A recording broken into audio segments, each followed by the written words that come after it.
A homeless woman let a stranger sleep in her shelter. Then he made her life unbelievable. When Sarah opened her makeshift home on the coldest night of winter, she never imagined he would return to transform her entire existence. What began as a moment of compassion in the darkest hour would lead to a journey from the streets to a life she couldn't have dreamed possible. This is the story of how one selfless decision can rewrite a person's destiny overnight. Sarah huddled beneath 3 tattered blankets, her breath visible even inside her makeshift shelter. For 3 years, this small space beneath the overpass had been her home. A collection of cardboard, tarp, and whatever materials she could salvage from dumpsters. Tonight was different. The weather forecast had warned of record-breaking cold, and she could feel death lingering just outside her fragile walls. Her fingers, cracked and bleeding from exposure, clutched a small candle, her only source of heat. The flame danced dangerously close to the cardboard, a constant reminder that warmth came with its own risks. Sarah hadn't always lived like this. Once, she had a job, an apartment, a life that resembled normalcy. But medical bills and a series of unfortunate events had stripped everything away, leaving her here, fighting for survival one freezing night at a time. The howling wind tore at her shelter, threatening to dismantle the only barrier between her and the lethal cold. Sarah pressed her back against the concrete wall, eyes squeezed shut, silently willing her body to generate just enough heat to make it until morning. She had survived countless nights like this before. But something about tonight felt different, more desperate, more final. But what Sarah didn't know, as she drifted into an uneasy sleep, was that fate was about to knock on her door in the form of a stranger whose appearance would change everything. A frantic knocking jolted Sarah awake. She clutched her small pocket knife, her only protection, and held her breath. Nobody ever came to her shelter, especially not at this hour. The digital watch she'd found in a dumpster last month read 2:17 a.m. Outside, the wind howled like a wounded animal. "Please," a man's voice called, trembling with cold. "I need help. Anyone in there?" Sarah hesitated. The streets had taught her that trust was a luxury she couldn't afford. 3 years of homelessness had built layers of caution around her heart, each one earned through painful experience. The last time she'd helped someone, a young woman claiming to need a place to rest. She'd woken up to find her emergency cash and medication gone. But something in the desperation of his voice made her pause. That, and the deadly temperature. The weather app on the cracked smartphone she charged at the library had warned of wind chills reaching -30 degrees tonight. "I've been robbed," he continued, his voice growing weaker. "My wallet, phone, everything. I'll freeze to death out here. I'm not dangerous, I swear." Cautiously, Sarah peered through a small gap in her shelter. A man in his 40s, wearing only a thin jacket, stood shivering violently in the snow. His face was pale, lips turning an alarming shade of blue.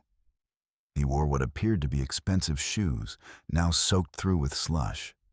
His hands were bare, red, and raw from exposure. Whatever his story was, the cold was no lie. He was clearly in the early stages of hypothermia. "There's a shelter 10 blocks east," she said firmly, still keeping the knife close. "St. Mary's. They take people all night." "I'll never make it that far in this cold," he replied, his teeth chattering so hard she could hear them clicking together. "Just until morning. Please, I've got nowhere else to go." Sarah's mind raced. This could be a trap. He could hurt her, take what little she had. The streets were full of predators who saw vulnerability as an opportunity. She'd heard horrific stories from other homeless women, warnings whispered around barrel fires and in food bank lines. But she also knew what it meant to face a night like this, without shelter. She'd nearly died herself last winter when her previous spot had been cleared by city workers. If not for a kind church janitor who'd let her sleep in the basement, she wouldn't have survived. No one deserved to die alone in the cold, not even a stranger. With a deep breath, Sarah made her decision. She moved her few possessions aside, a backpack containing everything she owned in the world, and pulled back the tarp door. The knife remained hidden but accessible in her pocket. "Until morning," she said. "That's it, and I need to see your hands at all times." The man nodded gratefully and crawled inside, bringing a blast of frigid air with him. The small space, barely big enough for Sarah alone, now felt cramped and tense. She could smell his cologne, an oddly expensive scent that didn't match his current desperate state. "Thank you," he whispered, his breathing labored. "My name's Michael. Michael Donovan." Sarah didn't respond with her own name. Names meant connections, and connections meant vulnerability. The less he knew about her, the better. She simply nodded and pushed an extra blanket toward him, one she couldn't really spare, but humanity demanded it. "You should get those wet shoes off," she said finally, practical concerns overriding her suspicion. "Frostbite comes quick." Michael nodded and removed his shoes, revealing expensive socks now soaked through. As he did, Sarah noticed a strange scar on his wrist, partially covered by his watch, an expensive timepiece that contradicted his story of being robbed. She said nothing but filed the observation away. They sat in silence, two strangers sharing the small pocket of relative warmth. The candle between them cast dancing shadows on the tarp walls. Outside, the city slept through the deadly cold, unaware of the unlikely encounter unfolding beneath the overpass. "How long have you?" Michael began, but Sarah cut him off with a sharp look. "We're not doing that," she said flatly. "No life stories, no questions. Just wait out the storm." He nodded, looking somewhat chastened, but Sarah caught something else in his expression, a calculating interest that made her uneasy. There was something about Michael that didn't add up. His hands were too soft for someone who lived rough. Despite his current disheveled state, his haircut was recent and expensive. What Sarah couldn't know as she stared at this unexpected guest was that Michael wasn't exactly who he appeared to be. The robbery story was a fabrication, and his presence in her shelter was no accident. And his presence in her life would soon unlock a door she never knew existed, one that led to both opportunity and danger beyond anything she could imagine. The first light of dawn filtered through the translucent tarp, casting the shelter in a pale blue glow. Sarah had barely slept, keeping one eye open and her hand on her knife throughout the night. Michael had eventually dozed off, his breathing deep and even despite the cramped conditions. The night had passed without incident, but Sarah's vigilance never wavered, a survival skill honed through years on the streets. As consciousness fully returned to her, Sarah studied her unexpected guest more carefully. In sleep, his face appeared less guarded, younger somehow. The expensive watch on his wrist caught the morning light, its diamond-studded face glinting. A Rolex, she guessed, or something similarly high-end. Definitely not the possession of someone who lived on the streets. The contradiction between his story and his belongings deepened her suspicion. She also noticed other details. A small scar near his temple, partially hidden by his hair, manicured nails, and the faint scent of an expensive cologne that had survived the night. Everything about him screamed privilege, which made his presence in her shelter all the more confusing. "You're staring?" Michael said suddenly, his eyes still closed. Sarah flinched, embarrassed at being caught. "You should go now. It's morning." The temperature outside had risen slightly, enough that survival was no longer a question. The deadly cold had retreated, taking with it any obligation Sarah felt toward her uninvited guest. Michael sat up slowly, his back cracking from the uncomfortable night on the hard ground. He looked around the small shelter with new eyes, taking in details he'd missed in the darkness. The meticulously organized corner where Sarah kept her few possessions, the small mirror hanging from a nail, the stack of library books. A dog-eared copy of The Great Gatsby sat on top, a library bookmark protruding from its pages. "Fitzgerald fan?" he asked, nodding toward the book. Sarah ignored the question. Personal details were currency she wasn't willing to exchange. "Thank you," he said, his voice different now, clearer, more articulate, without the desperate edge it had carried the night before. "You saved my life last night."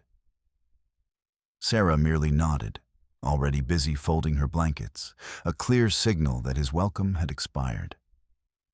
She moved with practiced efficiency, each motion deliberate and economical.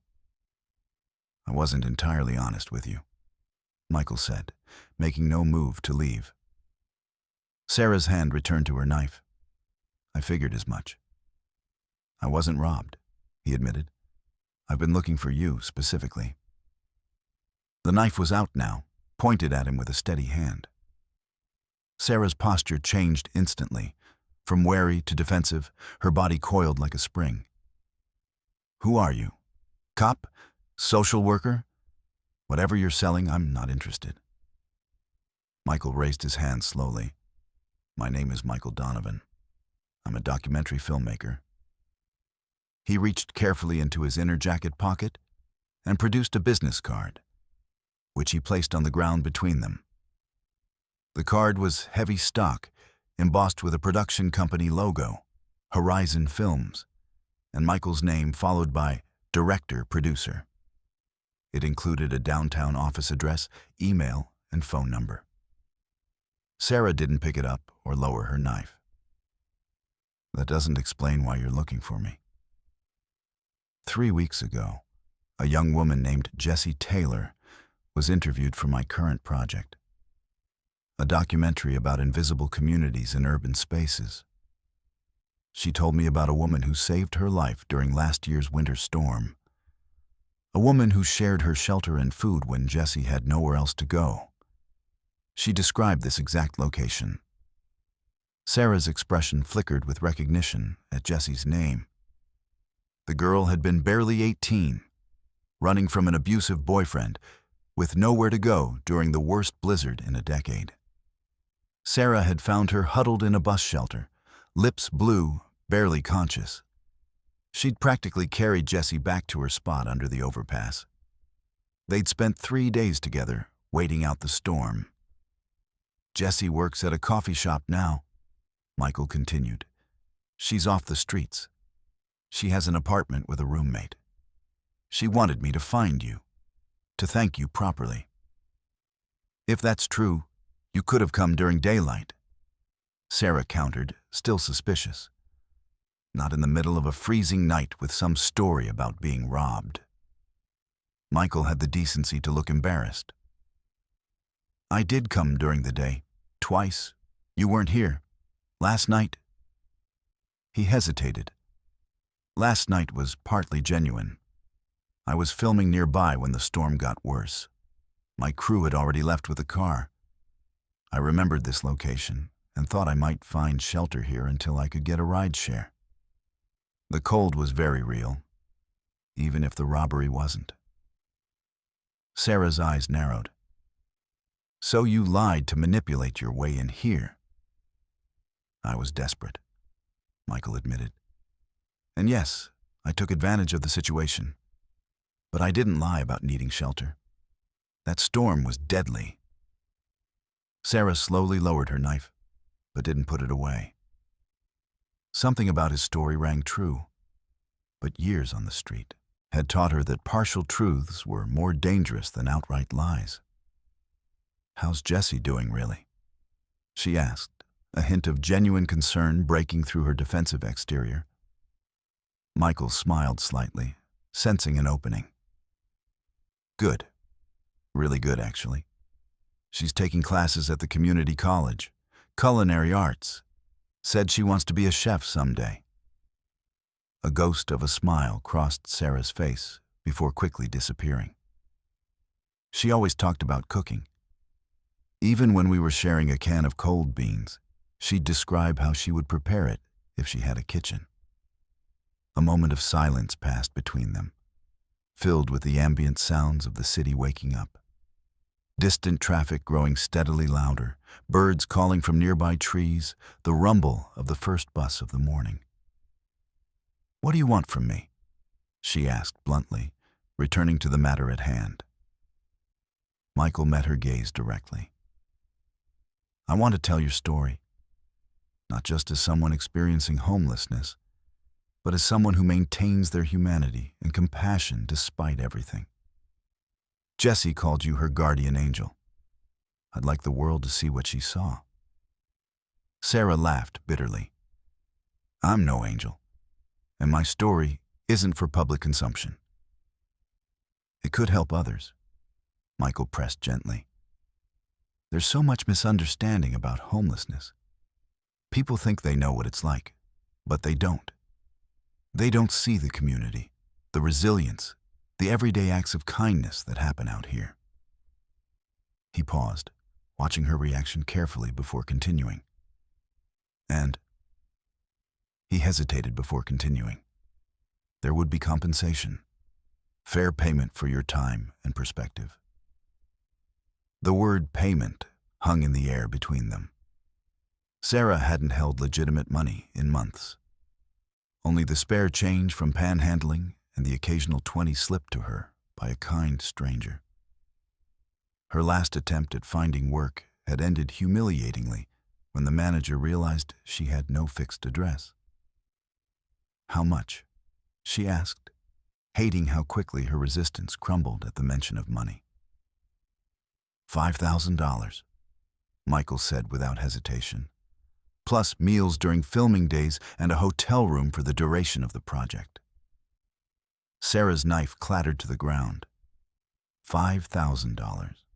Enough for first and last month's rent on an apartment. Enough to buy decent clothes for job interviews. Enough to start over. "This is some kind of trick," she whispered, unable to believe what she was hearing.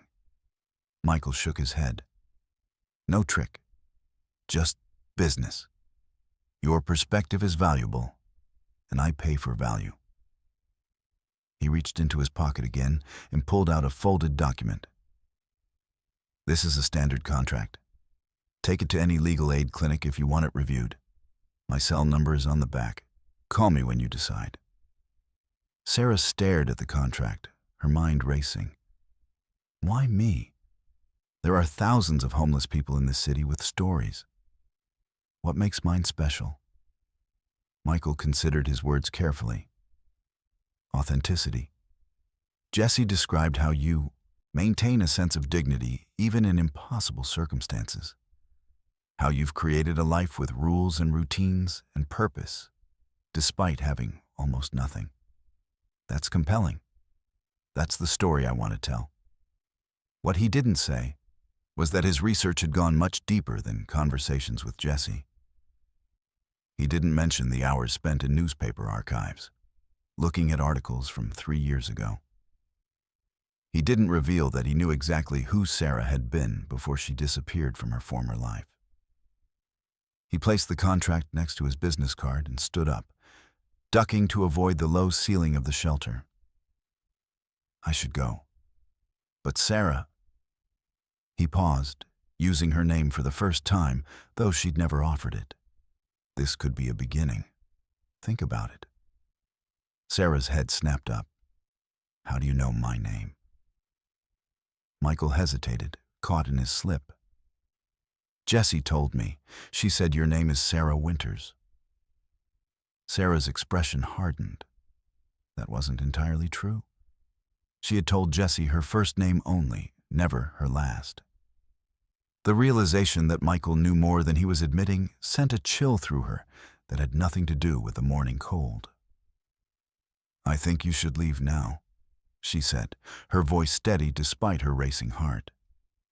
Michael nodded, recognizing he'd overplayed his hand. "The offer stands. No pressure, no timeline. Call me if you're interested." He crawled toward the entrance of the shelter. "One more thing," Sarah called after him. "If you come back here uninvited again, you won't be welcome. Understood?" Michael paused at the entrance. Understood. And with that, he ducked out into the morning light. Alone again, Sarah picked up the business card and contract, turning them over in her hands. The paper was heavy and expensive, like everything else about Michael Donovan. She should throw them away, she knew. Whatever game he was playing, she wanted no part of it. And yet, $5,000, a hotel room, regular meals, the possibility of a new start. She tucked the card and contract into her copy of The Great Gatsby for safekeeping. She would think about it. Not because she trusted Michael, she definitely didn't, but because opportunities this significant didn't come along often in her world. And Sarah had survived this long by being cautious, not by being stupid. As she began her morning routine, washing her face with bottled water, changing into her second set of clothes, preparing to head to the library where she spent most days, her mind kept returning to Michael's slip. He knew her full name. Somehow, he knew who she had been before. That knowledge was dangerous. More dangerous than Michael probably realized. Because Sarah Winters wasn't just a homeless woman with an inspiring story of resilience. 3 years ago, she had been Sarah Winters Blackwood, key witness in a case against one of the city's most powerful families. Until she disappeared the night before her testimony, presumed dead by most. And if Michael had discovered her identity, others might too. People who had very good reasons to want Sarah Winters to stay disappeared forever. Little did she know, Michael Donovan was not just any documentary filmmaker. His last project had won an Academy Award, and his interest in her story went far deeper than professional curiosity. The truth about his motives would soon emerge, along with revelations about Sarah's past that even she had tried desperately to forget. 3 days passed since Michael Donovan's unexpected visit. Sarah maintained her usual routine. Mornings at the public library reading or using the computers. Afternoons panhandling near the financial district when the lunch crowd was most generous. Evenings at the community center where she could shower twice a week. But her thoughts constantly returned to Michael's offer. The contract remained tucked in her copy of The Great Gatsby, unread but not forgotten. $5,000. The number echoed in her mind as she sat at a library computer, searching for apartments she couldn't afford. Studio apartments in even the most questionable neighborhoods started at $800 a month. Add in utilities, food, transportation. The $5,000 wouldn't last long. But it would be a start. A foundation to build upon after years of having nothing. Sarah scrolled through listings, imagining what it would be like to have walls that weren't made of tarp, a door that locked, running water. Simple luxuries that had once been givens in her life, now distant memories that felt almost fictional. "You've been staring at that screen for 20 minutes without scrolling," said a familiar voice. Sarah looked up to see Marcus, one of the regular librarians. In his mid-60s with salt and pepper dreadlocks and reading glasses perpetually perched on his nose, he was one of the few people who treated her like a human being rather than a problem to be managed. He'd been working at this branch for over 30 years, he'd once told her, and had seen the neighborhood and its library patrons transform many times over. "Just daydreaming," she replied, quickly clicking away from the apartment listings. Marcus leaned against the desk. "Must be some daydream. You looked a million miles away." Sarah hesitated. Marcus had been a constant presence during her 3 years on the streets. He'd helped her get a library card despite her lack of address, saved interesting books for her, and occasionally slipped her granola bars when no one was looking. If anyone had earned her trust, it was him. "Have you ever heard of Michael Donovan? A filmmaker?" Marcus's eyebrows shot up. "The Michael Donovan? Sure, his documentary about the opioid crisis won an Oscar last year. Powerful stuff." He adjusted his glasses. He spent 2 years embedded with families affected by addiction. Didn't just tell their stories. He helped change policy. There was a bill passed after that film came out, increasing funding for treatment centers. He studied her face curiously. "Why do you ask?" Sarah's stomach tightened. So Michael was legitimate, not just some scam artist with nice business cards. That made his interest in her even more puzzling. A filmmaker of his caliber could tell any story he wanted. Why was he so interested in hers? "No reason," she said quickly. "Saw his name somewhere." Marcus gave her a knowing look, but didn't press. "Your computer time's almost up. Want me to extend it?" "No thanks. I should get going anyway." Sarah gathered her few belongings. A notebook where she kept track of safe places to sleep, job opportunities, and free meal schedules. A water bottle, and her copy of Gatsby with the contract still inside, and tucked them into her backpack. As she passed the reference desk, Marcus called out to her.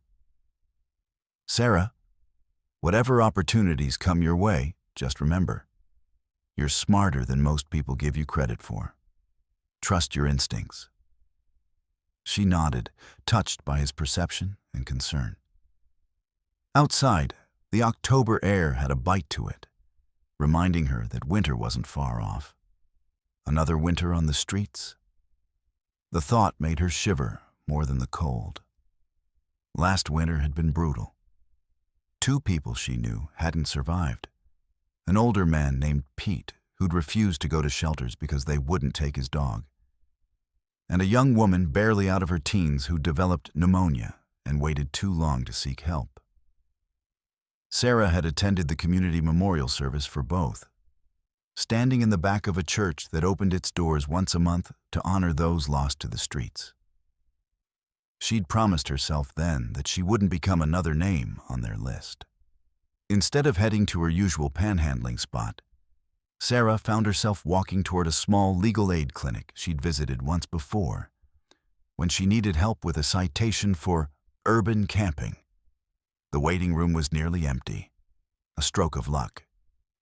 Usually the place was packed with people facing evictions, fighting for disability benefits, or dealing with debt collectors. "I need someone to look at a contract," she told the receptionist, pulling the folded document from her book. The woman looked surprised. Contract review wasn't their usual type of case, but nodded. "Fill out this intake form. Someone will be with you shortly." Sarah stared at the form, pen hovering over the line asking for address. After a moment's hesitation, she wrote, "Transient," and moved on to the next question. 30 minutes later, Sarah sat across from a young lawyer named Priya, who had just finished reading through Michael's contract. With her crisp blazer and polished appearance, Priya seemed barely older than Sarah herself, though worlds apart in circumstances. "Well, it's legitimate," Priya said, looking up from the papers. "Standard documentary release form, with better-than-average compensation terms. The $5,000 is specified as a flat fee, not contingent on the film's completion or success." "So it's not a scam?" "Not legally, no. The production company is real. I looked them up while you were waiting. Horizon Films has a solid reputation. Priya tapped her pen against the contract. But she hesitated. It's unusual for documentary subjects to receive this kind of compensation. Usually people participate because they want to share their story or support a cause. Sarah's fingers tapped nervously on the desk. So, why would he offer me so much? That I can't answer. But the contract itself is solid. If you decide to sign, you'd be legally entitled to the payment and accommodations described here. Priya slid the contract back across the desk. There's also a confidentiality clause that works both ways. They can't share your footage without your consent per the terms here. And you agree not to discuss the project with media. What about?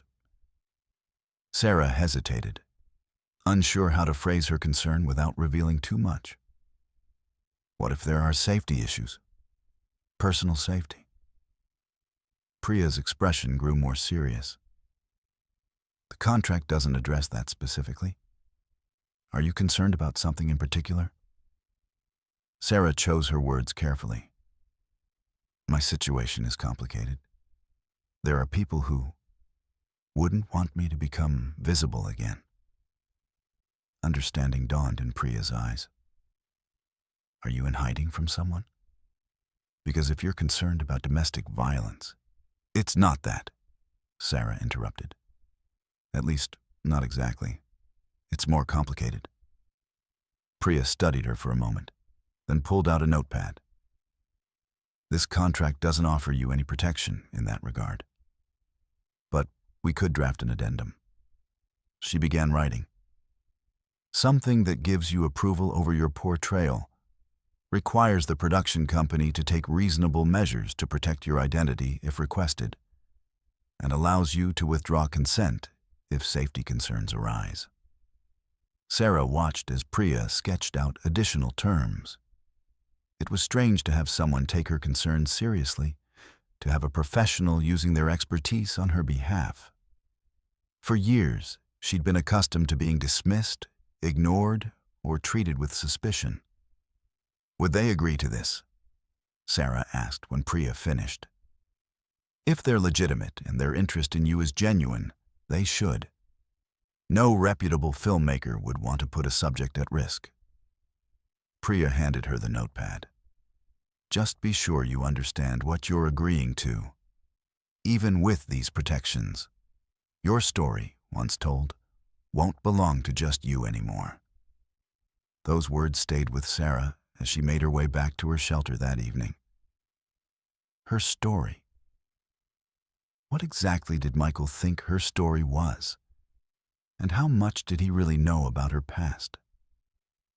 She took a detour through the small park where she sometimes met with others living on the streets. A loose community had formed among the city's homeless population, not quite friends, but people who looked out for each other when possible. Information was shared about which shelters had beds, which cops were reasonable, which areas were safe. Today she spotted Darius sitting on his usual bench, feeding pigeons from a bag of stale bread. In his 50s, with a graying beard and keen eyes, Darius had been on the streets longer than anyone Sarah knew. He'd once been a paralegal, he'd told her, before a combination of layoffs, medical bills, and addiction had taken everything. Evening, book girl, he called, using the nickname he'd given her when they first met. You're out late today. Sarah sat beside him, taking a piece of bread when offered. Had some things to take care of. Darius nodded, his eyes scanning the park with practiced vigilance. Heard something interesting today. Thought you might want to know. Sarah tensed. In their world, interesting rarely meant good news. There was a man asking about you at St. Mary's shelter. Well-dressed guy. Not a cop, not social services. Said he was working on some kind of project and looking for a woman named Sarah who usually stays near the North Overpass.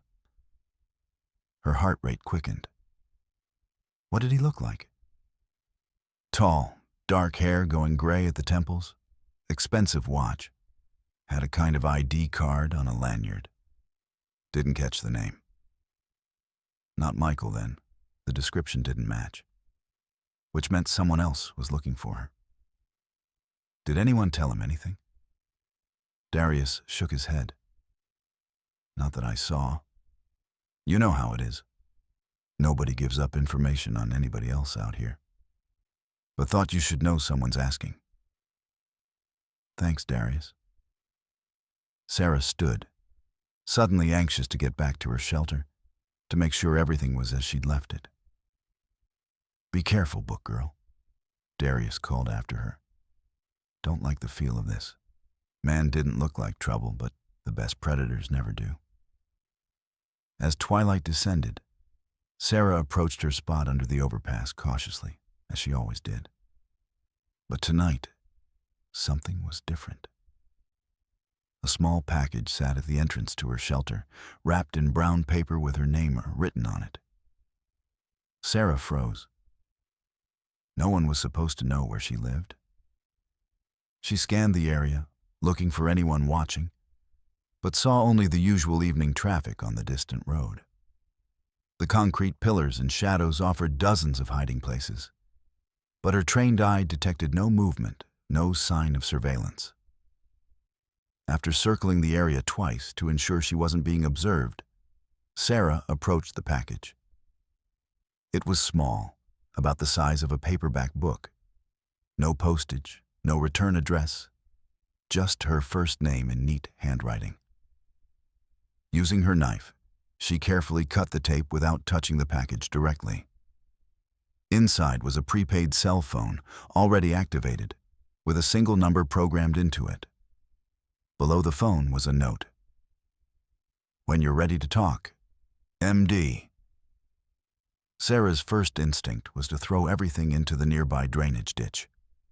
This felt like an invasion, a breach of the careful boundaries she maintained. But another part of her, the practical survivor, recognized the value of a working phone. It had been years since she'd had reliable means of communication. She examined the phone carefully.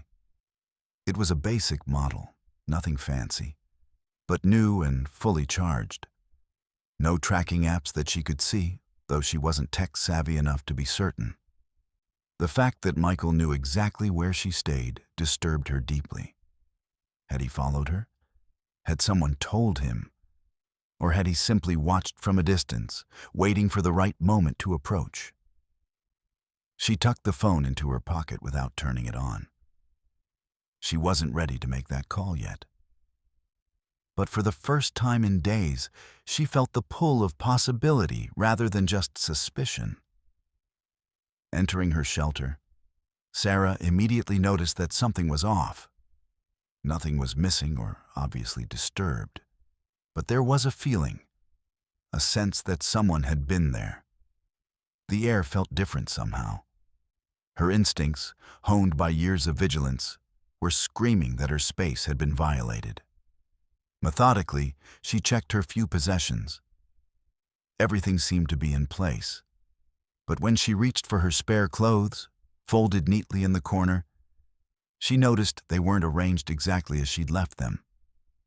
The difference was subtle, something only she would notice, but it confirmed her suspicions. Someone had searched her. The morning dawned clear and cold, a rarity in the typically overcast October. Sarah emerged from her shelter, the prepaid phone now a constant presence in her pocket, unused but never forgotten.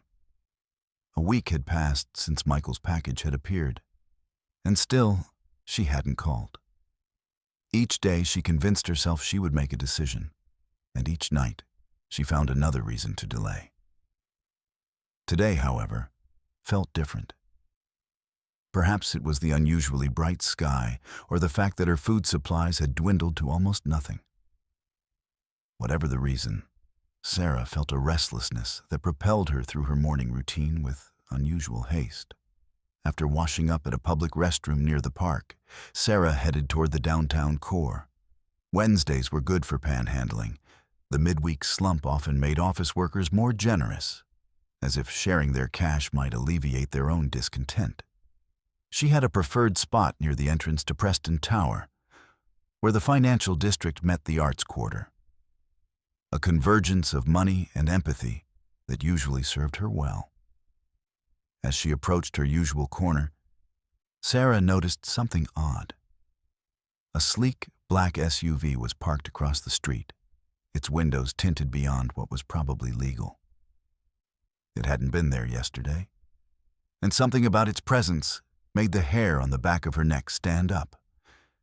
Instinct told her to change course. Instead of setting up her usual cardboard sign, Sarah continued walking, her pace casual, but her senses on high alert. She took a meandering route through the business district, doubling back occasionally and cutting through a department store to emerge on a different street. After 20 minutes of this deliberate wandering, she was reasonably certain no one was following her. Still, the SUV had unsettled her. Coincidence, perhaps. But Sarah had stopped believing in coincidences 3 years ago when she discovered what the Blackwood family was capable of. Her wanderings had brought her to a part of downtown she rarely visited, the gleaming high-rise section where new tech companies had established their headquarters. The sidewalks here were wider, dotted with public art installations and small seating areas. Not a good place to panhandle, the security was too vigilant, but a decent place to rest and regroup. Sarah settled on a bench near a large abstract sculpture, her backpack beside her. She was considering her next move when a voice broke into her thoughts. "Sarah, is that you?" Her head snapped up, adrenaline surging. A woman in her early 30s stood before her, dressed in a tailored pantsuit with a laptop bag slung over one shoulder. For a moment, Sarah didn't recognize her. And then she did. Andrea? Andrea Chen had been her colleague at the law firm where Sarah had worked as a paralegal before everything fell apart. They hadn't been close friends, but they'd shared lunches occasionally, complained about the same demanding attorneys. "My God, it is you." Andrea's expression cycled rapidly through shock, confusion, and something that looked uncomfortably like pity. Everyone thought... after the accident and everything with the case. Sarah stood up, suddenly aware of her worn clothing and unwashed hair. "It's complicated." An awkward silence stretched between them, bridging the vast gulf between Sarah's former life and her present reality. "Are you okay?" Andrea finally asked, the inadequacy of the question hanging in the air. Sarah almost laughed. "I'm alive," she said simply. Andrea glanced at her watch, then back at Sarah, indecision clear on her face. "Look, I have a meeting in 10 minutes that I can't miss, but can I buy you lunch after? Around 1? There's a cafe right there."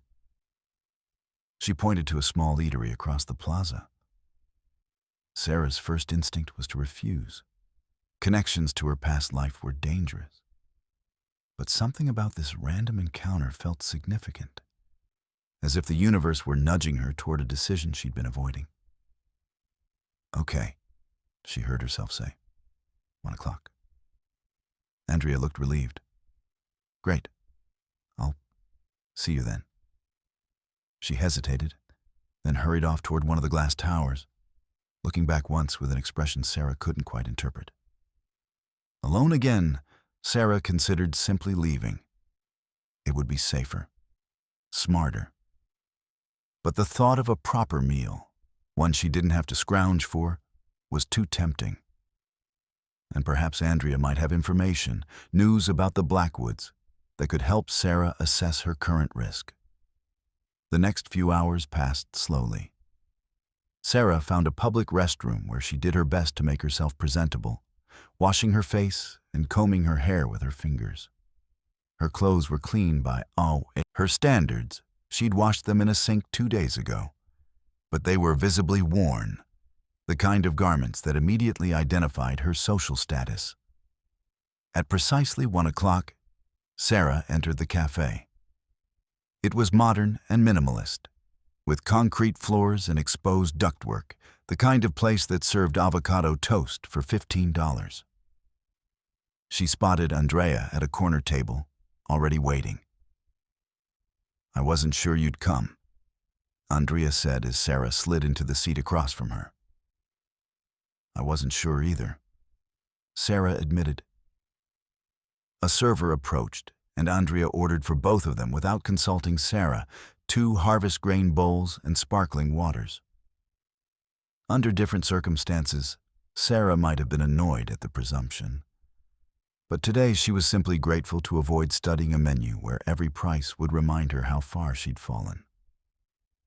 "So," Andrea said after the server left, "you're alive. There was a funeral. Richard Blackwood gave a eulogy." Her voice dropped to a near whisper. Everyone knew it was bullshit, of course. The timing was too convenient. Sarah tensed at the mention of Richard's name. What happened after? With the case? Andrea looked around before answering, a habit Sarah recognized from the days when they'd worked together on the Blackwood files. "It fell apart without you. The DA tried to move forward with what they had, but the judge dismissed most of the charges for lack of evidence. Richard paid some fines, restructured a few companies, and carried on. Business as usual." A familiar bitterness rose in Sarah's throat. 3 years of hiding, of surviving day to day, and nothing had changed. The Blackwoods were still untouchable. "What about you?" Sarah asked, deflecting from her own thoughts. "Still at the firm?" Andrea nodded. "Senior paralegal now, and I got married last year." She twisted a simple gold band on her finger. "Life goes on, you know." The server returned with their food, artfully arranged bowls of quinoa, roasted vegetables, and grilled chicken that made Sarah's mouth water. She forced herself to eat slowly, with dignity, though she wanted to devour it all in seconds. "Sarah," Andrea said after they'd eaten in silence for a few minutes, "what happened to you after the accident?" The accident had been staged. A brake line cut on Sarah's car, sending her off a bridge into the river below. She'd managed to escape the sinking vehicle and swim to shore. But instead of calling for help, she'd made a split-second decision to disappear. The Blackwoods had already threatened her family, sent increasingly menacing warnings. The accident had been the final message. Testify, and the next attempt wouldn't fail. "I survived," Sarah said simply, "and I decided to stay dead." Andrea nodded slowly. "And now? Living on the streets?" "Sarah, you were brilliant. You had a future." "I have a present," Sarah corrected. "That's more than I'd have if they knew I was alive." Andrea leaned forward. "But they do know, Sarah. Or at least, they suspect." Sarah's blood ran cold. "What do you mean?" 2 days ago, Richard called a meeting with the legal team.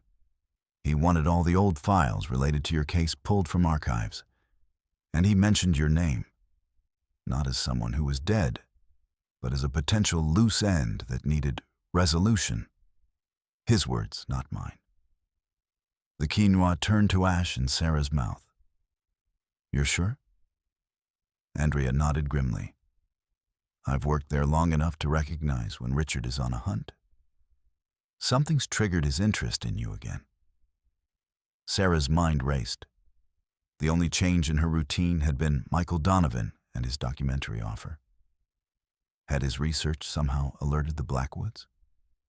Or was it just coincidence, that word she no longer believed in? "I should go," Sarah said, pushing away her half-eaten meal. "Being seen with me could be dangerous for you." Andrea reached across the table, catching Sarah's wrist. "Wait, take this." She pressed a small envelope into Sarah's hand. It's not much, but it might help, and my number's in there. If you need anything, anything at all, call me." Sarah tucked the envelope into her pocket without looking inside. "Thank you for lunch, and the warning." "Sarah," Andrea called as she stood to leave. "Be careful. Richard never forgave you for what you almost did to his empire. And his son Jason, he's running things now, and he's worse than his father ever was." With a nod of acknowledgement, Sarah left the cafe, her mind churning with new information and fresh fear. Outside, the bright day seemed suddenly threatening. Every passerby a potential observer, every parked car a surveillance point. She walked quickly, taking a circuitous route back toward the industrial area where her shelter was located. Only when she was certain she wasn't being followed did she duck into an alleyway to examine Andrea's envelope.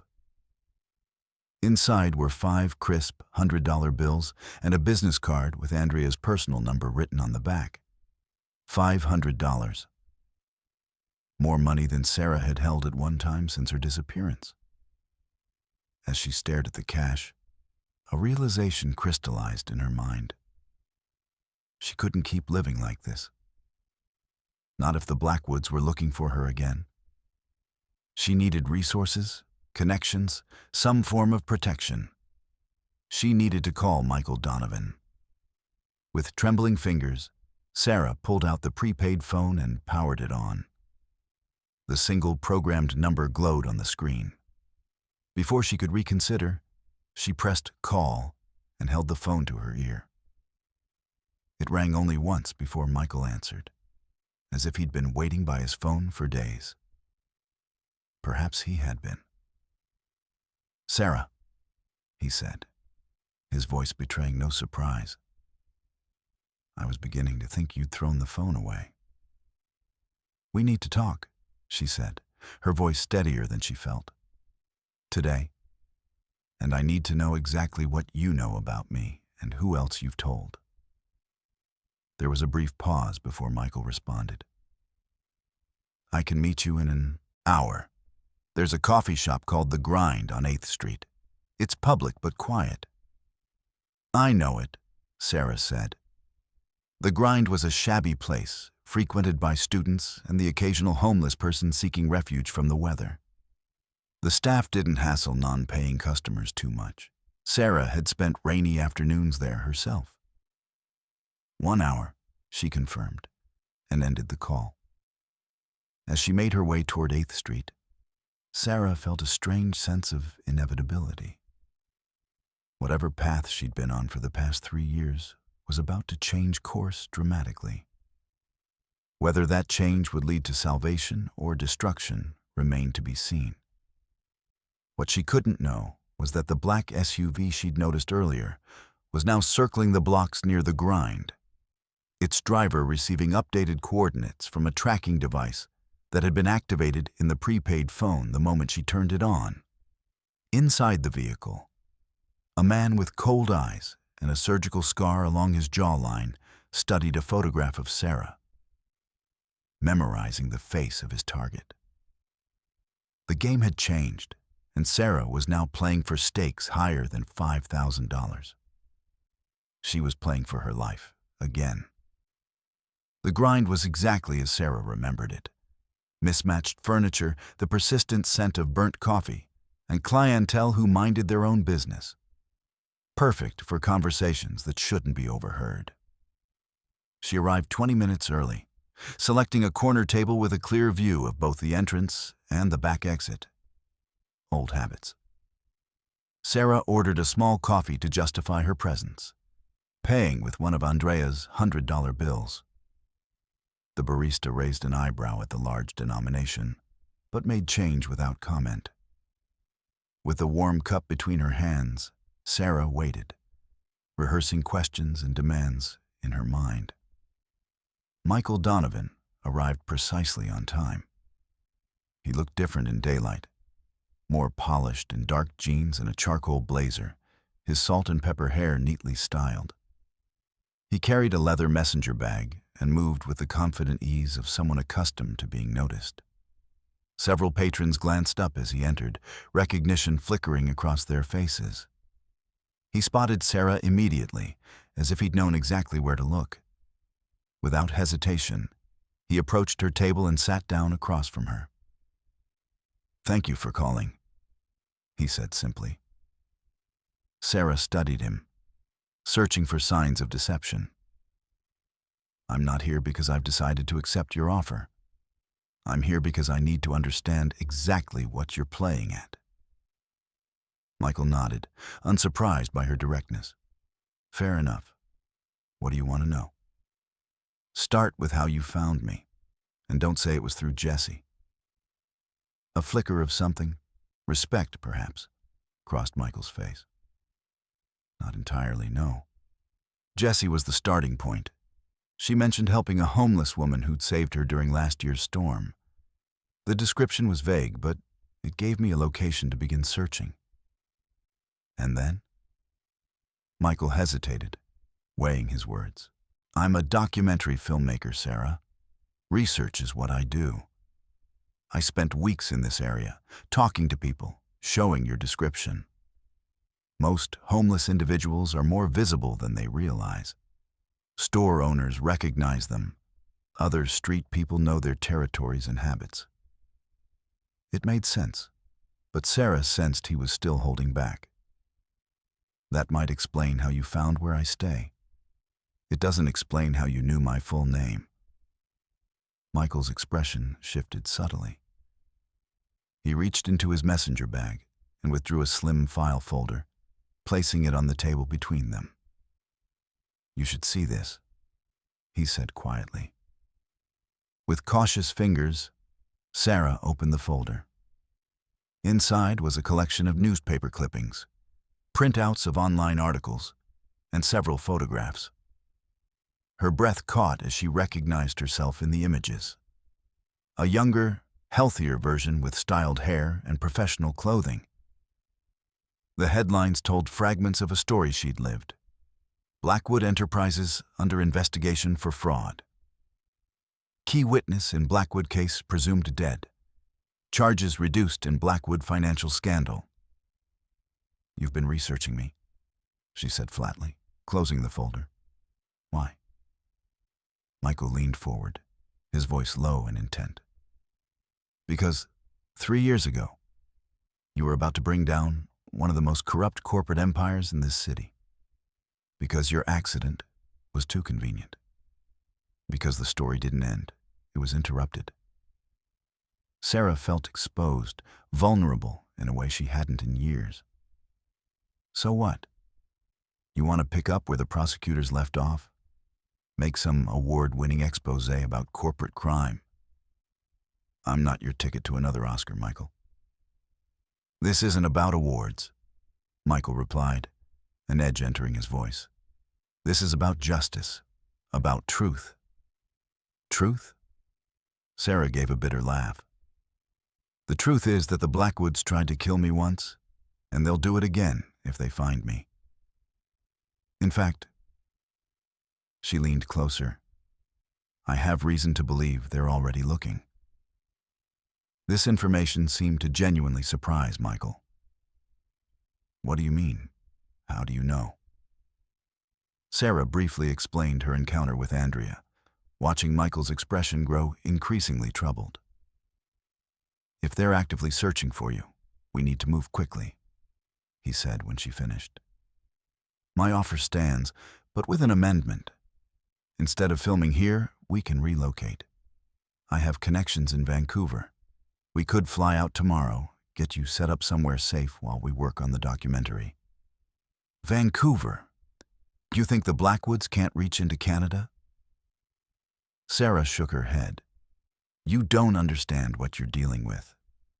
"Then help me understand," Michael pressed. "That's the whole point.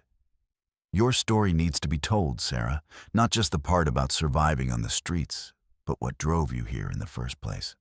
The corruption, the threats, the cover-up." Sarah stared at him, suddenly seeing the situation with painful clarity. "You never cared about Jessie's story of a homeless woman helping her survive a storm. That was just a convenient way to find me. What you really want is the Blackwood scandal." Michael had the grace to look slightly abashed. "The human connection is still important. Your compassion despite your circumstances, your resilience.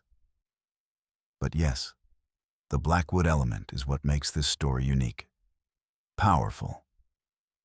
Dangerous," Sarah corrected. "For both of us." "I've dealt with dangerous subjects before," Michael said, a hint of defensiveness creeping into his tone.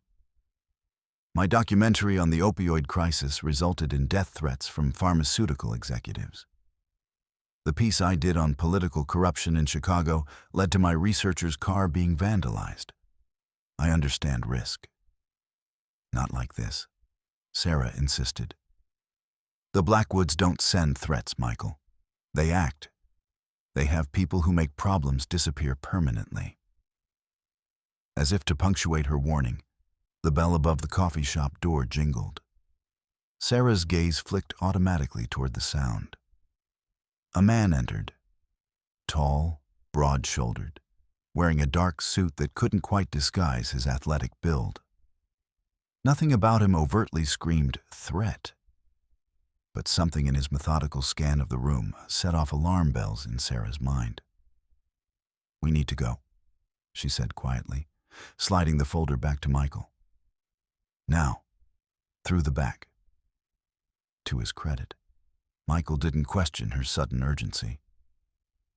He tucked the folder into his bag and stood casually, as if they'd simply finished their conversation. Sarah led him toward the restrooms, beyond which lay a service corridor and the rear exit she'd noted earlier. "Is it him?" Michael whispered as they walked. "One of the Blackwoods men."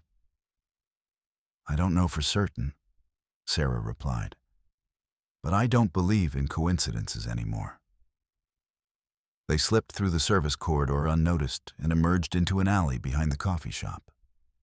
Sarah immediately turned left, away from the main street. "My car is parked 2 blocks that way," Michael said, pointing in the opposite direction. "Too risky," Sarah countered. "If they're watching, that's the first place they'll look. We need to separate. You go back to your office or home or wherever you feel safe. I'll contact you when I can." Michael looked like he wanted to argue, but instead pulled a business card from his pocket. "My home address is on the back. If you need a place to stay, anytime, day or night, come there. I have a security system and my building has a doorman." Sarah took the card, tucking it into her pocket alongside Andrea's. "You should walk away from this, Michael. Find another story. The Blackwoods aren't worth dying for." "Neither is a Pulitzer," Michael agreed. "But justice might be." Before Sarah could respond to this idealistic declaration, the service door they'd exited through burst open. The man from the coffee shop emerged, his gaze locking onto them immediately. No pretense now. His purpose was clear in the determined stride and the slight bulge beneath his jacket that suggested a concealed weapon. "Run!" Sarah hissed, shoving Michael toward the far end of the alley. They sprinted past dumpsters and scattered debris, Sarah's heart pounding with familiar fear.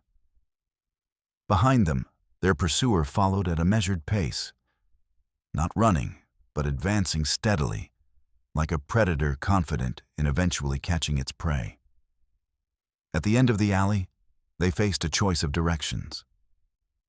"Split up," Sarah commanded. "He'll follow me, not you." "I'm not leaving you to face him alone," Michael protested. "This isn't a movie, Michael. Go." Something in her voice, the raw authority of someone who had survived the unsurvivable, made Michael hesitate, then nod. "Be careful," he said, then turned right and jogged away. Sarah went left, moving at a fast walk rather than a run. Running attracted attention, walking purposefully did not. She merged into the pedestrian traffic on the main avenue, weaving between shoppers and office workers while keeping her head down. A glance back confirmed her suspicion. The man had indeed followed her, not Michael. He was about half a block behind, moving with the same deliberate pace, his eyes never leaving her. Sarah's mind raced through options. She couldn't lead him back to her shelter, couldn't go to any of her usual haunts, couldn't risk approaching anyone she knew for help. The city that had been her refuge for 3 years suddenly felt like a maze with no exit. A city bus pulled up to a stop ahead. Without hesitation, Sarah boarded it, dropping Andrea's change into the fare box. Through the window, she saw her pursuer quicken his pace. The doors closed just as he reached the stop, and the bus pulled away. Temporary reprieve, not escape. He would have seen which bus she boarded, could follow its route, might even have a vehicle nearby. Sarah needed a plan. She rode the bus for 3 stops, then exited into a busy shopping district. Immediately, she entered a department store, took the escalator to the 2nd floor, crossed to another escalator, and descended back to the 1st floor on the opposite side of the building. A classic evasion tactic, but effective. Outside again, Sarah hailed a taxi, a luxury she hadn't afforded herself in years. "Preston Tower," she instructed the driver. It was a calculated risk. The Blackwood offices were in that building, but so were dozens of other businesses. It would be the last place they'd expect her to go, and the security presence meant her pursuer would have difficulty following her inside without proper credentials. As the taxi navigated through afternoon traffic, Sarah finally allowed herself to examine what had just happened. The man had been waiting at the grind, which meant either he'd followed her there, or, more likely, he'd tracked the phone Michael had given her. Either way, the implication was clear. The Blackwoods knew she was alive and were actively hunting her. The taxi pulled up outside Preston Tower. Sarah paid with another of Andrea's hundreds, then walked confidently through the revolving doors into the soaring lobby. Security guards nodded politely as she passed. Her purposeful stride and decent clothing, by homeless standards, apparently sufficient to avoid scrutiny. She took the elevator to the 14th floor, not the Blackwood offices on 22, but the floor where a boutique marketing agency had its headquarters. Andrea had mentioned once that they rarely checked visitor credentials. Sarah found the ladies' room and locked herself in a stall, finally allowing her composure to crack as her hands trembled uncontrollably. For 3 years, she'd lived in the shadows, invisible by choice and necessity. Now she was visible again, and the consequences were immediate and terrifying.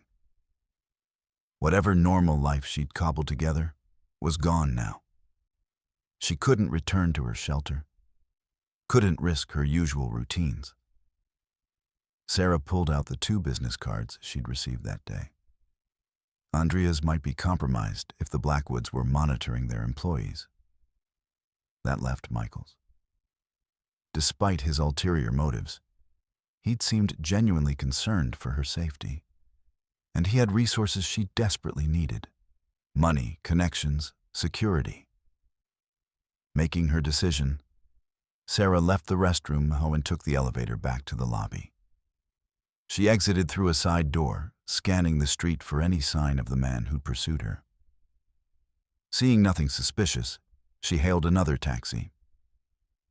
3420 Westlake Avenue, she instructed, reading the address from Michael's card. As the taxi pulled away from the curb, Sarah caught a glimpse of a black SUV with tinted windows turning onto the street behind them. The same vehicle she'd noticed earlier that day. Her pulse quickened. "Actually," she told the driver, "I've changed my mind. Take me to the Central Library instead." The taxi changed course. In the side mirror, Sarah watched the SUV follow their turn. confirmation, if she'd needed it, that she was still being tracked. "On second thought," she said, an idea forming. "Drop me at the Westfield Mall. I just remembered I need to pick something up." The driver gave her an annoyed look, but complied. The mall would be crowded on a Wednesday afternoon, easy to lose herself in the throngs of shoppers. More importantly, it had multiple exits and a subway station in its lower level. When they arrived, Sarah paid quickly and hurried inside. She navigated through the mall with purpose, taking escalators down to the subway level. There, she boarded the first train that arrived, not caring where it was headed. 2 stops later, she switched to a different line, then rode to the end of that route. She emerged in a residential neighborhood far from downtown, the late afternoon sun casting long shadows between modest homes. No sign of pursuers. For now, at least, she'd evaded them. Sarah found a small park and sat on a bench, exhausted from the adrenaline crash. She pulled out the prepaid phone, staring at it. If her suspicions were correct, this device had led the Blackwoods man straight to her. She should discard it immediately. But it was also her only connection to Michael, who, despite his self-serving agenda, might be her best hope for survival now. Sarah made a decision. She turned the phone off, removed the battery, and tucked both parts into separate pockets. Later, she would find a new phone to contact him. As dusk settled over the city, Sarah faced the stark reality of her situation. She had no shelter, no supplies, and enemies actively hunting her. But she had something she'd lacked 3 years ago when she'd first disappeared: experience. She knew how to survive with nothing, how to become invisible, how to stay one step ahead. And perhaps most importantly, she had something else: anger. Not the paralyzing fear that had driven her underground after the accident, but a smoldering rage at the injustice of it all. The Blackwoods had stolen her life once. She wouldn't let them do it again. As stars began to appear in the darkening sky, Sarah rose from the bench and began walking. She had a long night ahead and decisions to make. Michael Donovan's documentary offer had just become much more complicated and potentially much more valuable. Not for the money, but for the platform it might provide. The protection of public attention. Because Sarah was tired of hiding, tired of surviving instead of living. And if the Blackwoods had found her anyway, perhaps the safest place to be was not in the shadows, but in the spotlight. What she couldn't know was that across town, in a luxurious penthouse office, Richard Blackwood was receiving a report from his head of security. "We lost her, sir. She's more resourceful than we anticipated." Richard's face betrayed no emotion. "Find her, whatever it takes, and find out what connection she has to this filmmaker, Donovan. He may lead us to her." "And when we find her, sir?" Richard turned to gaze out at the city lights, his reflection in the window as cold and hard as the glass itself. "Make sure this time there's no chance of survival. No body, no evidence, no questions. Just another tragic statistic in our city's homeless population." The hunt had only just begun.